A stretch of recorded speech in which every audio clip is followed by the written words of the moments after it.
Hello friends, welcome to this channel BSc Nursing Queries. Friends, today we will study about respiratory distress syndrome. Friends, this topic is very important because it always comes in university exam and also in Viva. So firstly we will start with introduction of respiratory distress syndrome. So now start. Respiratory distress syndrome of newborn, previously called hyaline membrane disease, and it is a lung disease. It occurs due to immaturity and inability to produce surfactant, causes hypoxia and acidosis. तो respiratory distress syndrome जो है friends, इसको पहले हम हाइलेन membrane disease के नाम से जानते थे. ये लंग्स में होने वाला एक डिजीज़ है.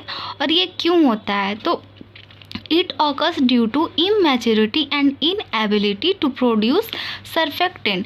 मीन्स कि ये इस वजह से होता है क्योंकि लंग्स जो है इमेच्योर होता है, उसकी वजह से सरफेक्टेंट का प्रोडक्शन भी अच्छे से नहीं हो पाता है और उसकी वजह से हाइपोक्सिया और एसिडोसिस कॉजेज होता है और इसकी वजह से रेस्पिरेटरी डिस्ट्रेस सिंड्रोम होता है. ओके, तो सरफेक्टेंट क्या होता है अब ये देख लेते हैं. तो सरफेक्टेंट क्या है?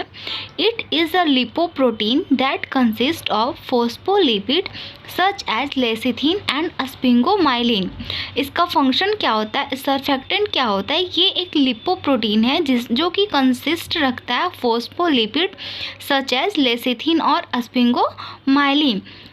Now, function of surfactant is surfactant reduces the surface tension and prevent from collapse of lungs. Surfactant का फंक्शन होता है कि लंग्स को कोलैप्स होने से बचाए और जो सरफेस टेंशन है उसको कम करके रखे. नाउ इसका प्रोडक्शन देख लेते हैं सरफेक्टेंट का. It starts at 20 weeks of gestation and maximum at 28 weeks of gestation. Cortisol hormone helps in production of surfactant. Surfactant जो है स्टार्ट हो जाता है 20 वीक ऑफ गेस्टेशन में. जब फीटस जो है 20 वीक्स का होता है तभी सरफेक्टेंट जो है स्टार्ट हो जाता है प्रोड्यूस होना, और ये जो है 28 वीक्स ऑफ गेस्टेशन में मैक्सिमम होता है. और कॉर्टिसोल हार्मोन जो है ये सरफेक्टेंट के प्रोडक्शन में हेल्प करता है. ओके, ये सारा इंट्रोडक्शन था रेस्पिरेटरी डिस्ट्रेस सिंड्रोम का. अब देख लेते हैं 50% to 80% case of RDS present in pre term baby. Means कि रेस्पिरेटरी डिस्ट्रेस सिंड्रोम का 50% से 80% जो है प्री टर्म चाइल्ड में देखा गया है फ्रेंड्स. ठीक है, अब हम देख लेते हैं definition. Now we will see about definition of respiratory distress syndrome. Let's start friends.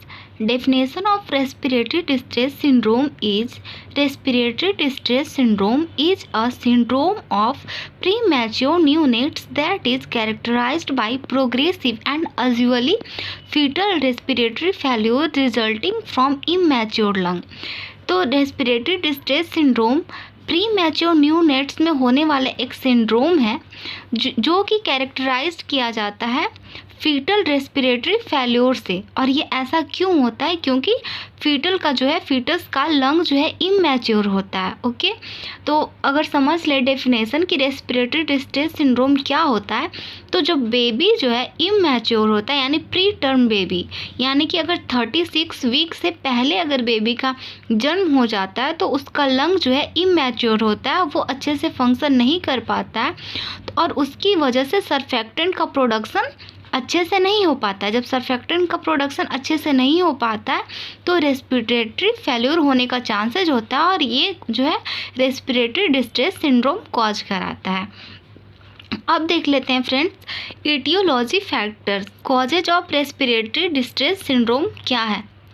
ठीक है, तो अगर सबसे पहले हम देखें कि pre maturity, low birth weight, asphyxia, maternal diabetes, prolonged rupture of membrane, these all can be causes of respiratory distress syndrome. Okay, now let's see pathophysiology of respiratory distress syndrome.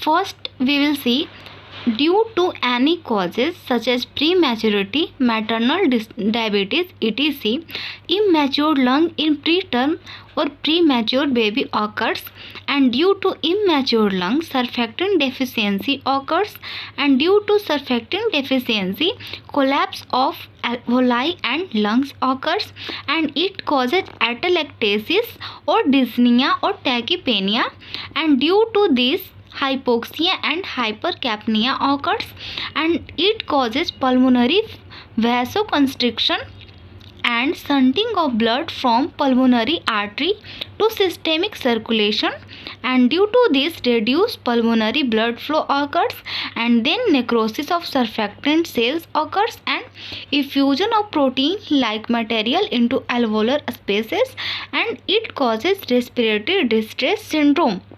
तो फ्रेंड्स ये है pathophysiology respiratory distress syndrome का। तो सबसे पहले अगर हम देख लें तो किसी भी कॉज की वजह से या तो प्री मैच्योरिटी हो गया या फिर प्री टर्म बेबी, या फिर अगर मदर को डायबिटीज़ है, या फिर बेबी जो है 36 वीक से पहले अगर बर्थ हो जाता है बेबी का, तो उसकी वजह से बेबी का जो है लंग इमैच्योर होगा। ओके, जब इमैच्योर लंग होता है उसकी वजह से सर्फेक्टेंट डिफिशियंसी हो जाती है, क्योंकि जो लंग है वो इमैच्योर होता है तो वो सर्फेक्टेंट का प्रोडक्शन जो है अच्छे से नहीं कर पाता है।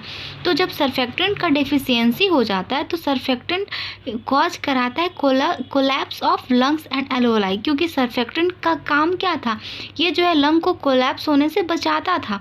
लेकिन अगर सर्फेक्टेंट का डेफिशिएंसी रहेगा तो ये कोलैप्स करा सकता है। ठीक है, इसका कॉज बन सकता है लंग के कोलैप्स का। जब लंग्स कोलैप्स हो जाता है तो इसको क्या कहेंगे, एटेलेक्टेसिस कॉज कराता है। ठीक है, और डिस्निया और टैकीपेनिया कॉज कराता है, और इसकी वजह से मीन्स कि अगर लंग्स कोलैप्स हो गया तो क्या होगा, वहाँ पे ऑक्सीजन की कमी हो जाती है। ठीक है, तो हाइपोक्सिया हो जाता है और हाइपर कैप्निया हो जाता है।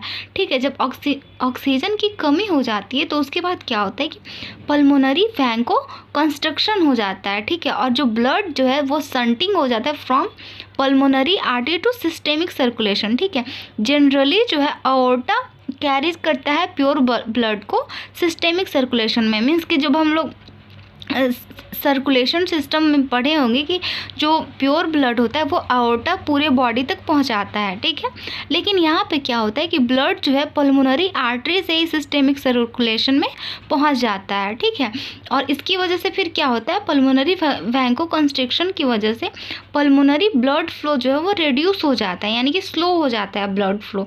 जब ब्लड फ्लो स्लो हो जाएगा तो वहाँ पे नेक्रोसिस हो जाएगा। मीन्स कि अगर ब्लड फ्लो स्लो हो गया तो ऑक्सीजन की कमी हो जाएगी, ऑक्सीजन की कमी होगी तो वहाँ जो भी टिश्यू है वो डेड होने लगेंगे, और जो डेड होता है टिश्यू उसी को हम नेक्रोसिस कहते हैं। तो जो भी सर्फेक्टेंट सेल थे वो डेड होने लगते हैं। ठीक है, तो उसकी वजह से क्या होता है, effusion of protein like material into alveolar space. जो एल्वुलर स्पेस होता है उसमें प्रोटीन का इफ्यूजन हो जाता है, जो प्रोटीन लाइक मटेरियल होते हैं, और उसकी वजह से रेस्पिरेटरी डिस्ट्रेस सिंड्रोम कॉज कराता है। तो ये हो गया friends pathophysiology of respiratory distress syndrome. Now let's see about clinical manifestations or symptoms of respiratory distress syndrome.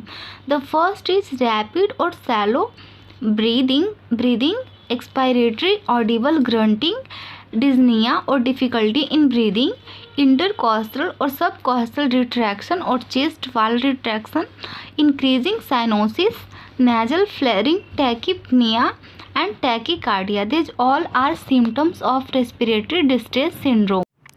So friends, in the next video we will see about diagnosis, nursing management, medical management of respiratory distress syndrome, and आज के लिए इतना ही friends, thank you.